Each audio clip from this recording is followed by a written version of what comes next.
Okay, we're going to go ahead and get started. What we have here is section 4 of chapter 3, and we're going to focus on the southern colonies. What factors influence the development of the southern colonies? Maryland, Virginia, the Carolinas, Georgia, they were all south. Factors that influence the development of these colonies included the climate, the plantation system, religion, and relations with Native Americans. So this made them unique, as all the different colonial regions were unique.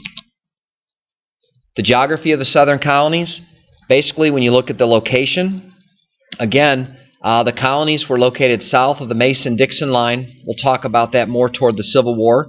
But this divides Pennsylvania and Maryland.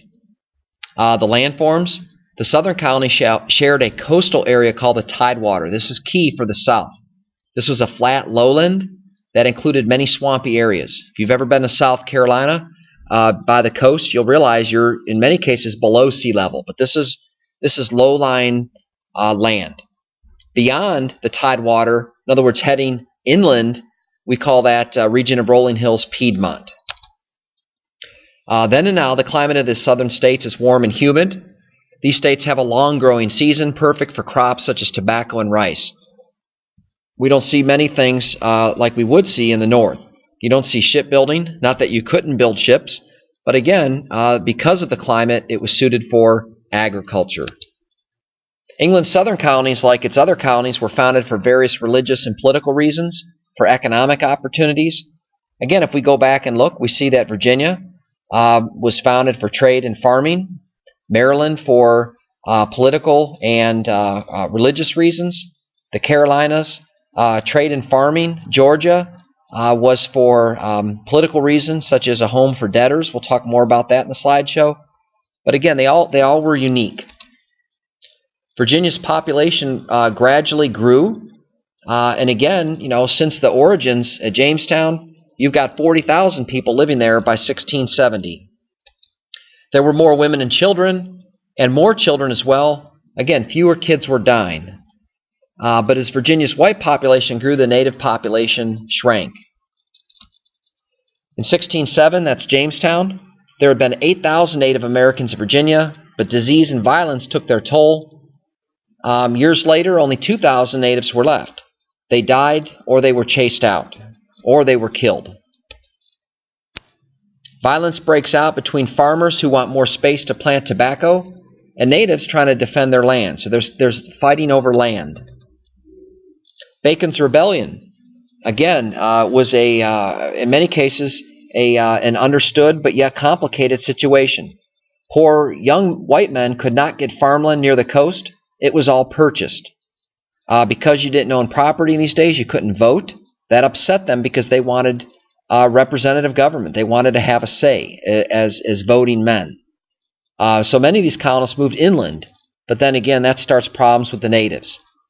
These poor colonists wanted the British governor to force the Native Americans to give up their land. However, England wasn't willing to do this because it would disrupt the fur trade, which would hurt the economy. Bacon organizes a number of men to fight the natives. Virginia's governor declares the settlers rebels. Bacon burns Jamestown. Bacon eventually dies, but that doesn't stop settlers from moving onto Native American lands. Switching gears here, Charles I grants a charter, that's legal permission, for a new colony to George Calvert, an English Catholic. So this is different. The other colonies at this point are massively filled with Protestant Christians. Calvert set up the colony of Maryland, where Catholics could live free of the persecution they suffered in England. The first settlers included both Catholics and Protestants. Again, this is a very complicated situation. At one point, the king of Spain was a Catholic country, had attacked England, and even wanted to have the citizens converted to Catholicism in England. England retaliates. They have harsh treatment of Catholics. Again, they take away their political rights. They keep them from owning land. So this is very, very tense. So this whole colony is going to be set up for a place where Catholics that are in England could get away and find religious freedom. When Calvert died, his son Cecil Calvert, Lord Baltimore, became proprietor. That means owner.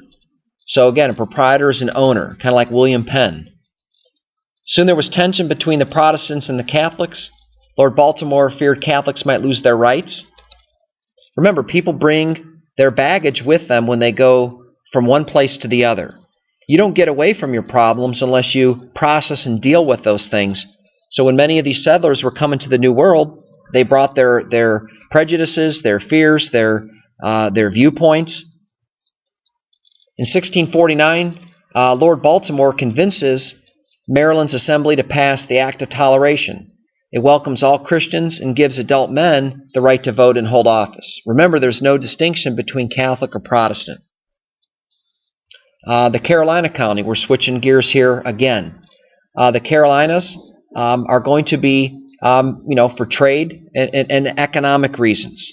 Again, settlers grow tobacco on small farms. In South Carolina, again, you have a sugar and rice type of cash crop. As rice production spread, Carolina's main city, Charlestown, today we call it Charleston. This is after the American Revolution. Kind of a slap in the face at the English, changing the name. This is a big southern city. So you have Carolina, and ultimately it'll become two colonies, North and South. Georgia, the last of England's 13 colonies, was founded for two reasons. Again, an English colony south of Carolina would confine the Spanish to Florida. So basically the Spanish were heckling the colonists in South Carolina. A group of wealthy Englishmen led by James Oglethorpe, they wanted a colony where there would be protection for English debtors. Debtors are people that are in prison because they cannot pay their bills. Nowadays, you might have your home or car taken away from you if you don't pay your bills, but you would not be in prison. So again, Oglethorpe wanted Georgia to be full of people that were in debtor prison. He wanted Georgia to be a colony of small farms, not large plantations. In other words, 1,000-acre farms. And slavery was banned. So initially, Georgia had no slavery. This was unpopular with settlers. It didn't last. And, 100 so years later, slavery was legal in Georgia. During the 1700s, the southern colonies developed two distinct ways of life. You had the backcountry life. Again, they were away from the coast. People were poor, one-room shacks. Plantation life along the Tidewater region, the economy was dominated by wealthy plantations. In other words, very wealthy, 1,000 acres. They were like mini cities. Many slaves to do the labor. The plantation system began in Virginia and Maryland when settlers began growing tobacco. This is very in much demand in Europe. The Tidewater region of South Carolina and Georgia was well suited for rice. Rice growing required many workers to labor in unpleasant conditions. And again, rice farming helped promote the spread of slavery. So again, these wealthy plantation owners began to purchase slaves to come work on these rice plantations. In time, the enslaved populated outnumbered the free population of South Carolina, and the plantation system divides the white community into a small group of wealthy people, those plantation owners, and a much larger group of poor people with little or no property who lived in the backcountry South. This is going to occur for a long period of time. The backcountry was cut off from the coast by poor roads and long distances. You didn't have freeways or turnpikes. Families, they lived in shacks, sometimes on land that wasn't their own. They were poor. Backcountry people believed colonial governments on the coast cared about only the interests of plantation owners. So there's some discord. They're upset by that. Think back to Bacon's Rebellion. Okay, thanks for listening. Feel free to view back if you need to.